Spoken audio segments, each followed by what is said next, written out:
Today we're going to be making a silicone mold. I'm going to show you how to make your own molds step by step. So let's jump in and get started. So the first thing you're going to need is a base for your mold. I like to use this packing tape. I was struggling this day. I could not get these tapes to lay down flat for the life of me because I had gloves on. But you're going to want to take 4 or 5 pieces of packing tape and overlap them on themselves to make a barrier. You could also use transfer tape, like people use for their Cricut machine, but I didn't have any of that and I have a lot of packing tape, so I just decided to use that. Next thing you're going to need is a mold housing. So we're going to be using this plastic cup today, just taking it and really pushing it down on that tape so it is nice and secure. Or you could use something like this. Let's Resin sells this modular mold housing. You can make it as big or as small as you want, and discount code NAPTIME will give you a discount. I'll link it down below in the description box. But for today's project, we're going to be using this plastic cup. You can use a plastic cup, plastic container, like a Rubbermaid container. Any plastic container will work. I went around the perimeter of the cup with hot glue to seal it to make sure no silicone rubber leaks out. Today we're going to be molding this gorgeous glass diamond. It is so pretty. I was really excited to make a mold of this, and there's not a lot of information out there as to whether or not you can make molds of glass items, but you definitely can. This is a glass huge rhinestone. It's about 3 inches in diameter and then 3 inches tall. And today we're going to be trying out this electric mixer from Let's Resin. It's so easy to use. You can use it for silicone rubber, which is amazing. It comes in this box. It comes with 2 pieces. It's really easy to assemble. I assembled it off camera. It's got this arm and the base, and the arm just clicks in to the base. And it does come with a charger, so it is rechargeable. Comes with 2 paddles, a small and a large. Today we're going to be using the larger one. And that's it. Super simple and easy to use. We're going to mix or measure out our silicone rubber today. My silicone rubber is from Let's Resin. I love this one. It's the 30A blue silicone rubber. And your silicone rubber is just like epoxy, but you do need a digital scale because silicone rubber needs to be measured out by weight. So we're going to mix up 20 ounces today because I was working on quite a few different projects. So we poured in 10 ounces of the part B, which is the blue part, and 10 ounces of the part A, which is this clear part here, to make 20 ounces total. But if you were just going to be making a mold of this 3-inch by 3-inch diamond, you would want 10 ounces. So you would do 5 ounces part A, 5 ounces part B.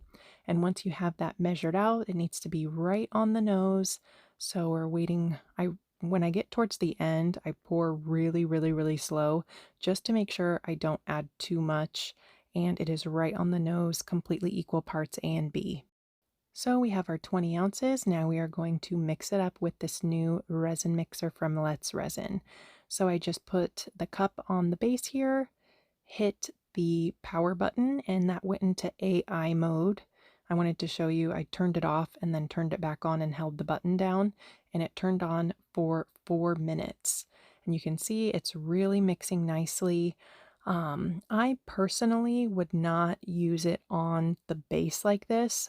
I would take the cup off and then hold on to the mixer and move the mixer around as you're mixing up your silicone rubber. So I would recommend doing it that way because I want to make sure it's completely mixed. So my 4 minutes was up, but I do mix my silicone rubber for 5 minutes. So I just took it off the base here and ended up mixing it for another minute like this. So I would recommend using this mixer by hand like this, so you can really move it around, get all over inside the cup to really incorporate those parts A and B together. And I'll show you how to clean this off too. So I'm just holding it above my cup to get all the extra silicone into my cup off the little attachment, pulled it out. I'm going to place it inside this cup right here. And we're going to run this silicone rubber through my bubble remover. I also got my bubble remover from Let's Resin. Discount code NAPTIME will give you a discount. I just poured it into 3 cups. I fill it up to about 5 ounces, then turn it on and run it for 10 minutes.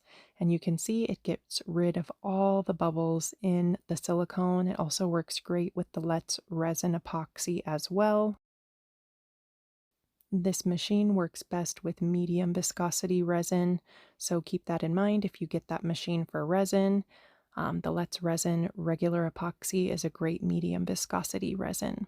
So like I said, I let that sit for 10 minutes and most of the silicone kind of dripped into the bottom of the cup. And then I just took a paper towel and cleaned it off. Super simple and easy to clean it. And now we're going to pour that silicone right into our mold housing that we made. Like I said, I used 10 ounces for this project. So I poured in 5 ounces from the first cup. Then I'm going to let it kind of level out a little bit and pour in 5 more ounces.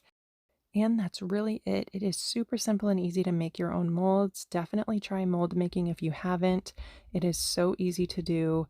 I'm going to let this cure overnight for 24 hours. Here we are the next day. I wanted to also show you how you can make sure your silicone rubber is mixed up. So this is the cup that we used. I took a popsicle stick and just stuck it on the side of the cup while the silicone was still wet, let it cure inside the cup for 24 hours. And if it pulls out like this all in one piece, along with your mixing stir stick, then you mixed up your silicone rubber properly. I just wanted to show you guys that. It's a great way to see if you're mixing completely. And this is the next day, 24 hours later. I just pulled the tape off the bottom, cut a little slit down the side of the cup. I'm pulling the cup off and pushing with my thumbs. It kind of flew out of there. I was not expecting that. So be careful, especially if you're molding items with glass. And I did have a little bit of silicone kind of run underneath the diamond. So I'm just going to pull it kind of to the side a little bit, go in with my cuticle trimmer, clean that up really well, and now we're ready to demold it. I was a little nervous to mold this because the diamond is really large. I was worried that it would be hard to get out of the mold, but it wasn't hard. I just kind of pulled it to the side like this, and I'm taking my 4 fingers and pushing up from the bottom of the mold to get it out, and then carefully pulling it out of the mold because it is glass, so definitely breakable, but it turned out perfect. All the facets from the diamond transferred to the mold.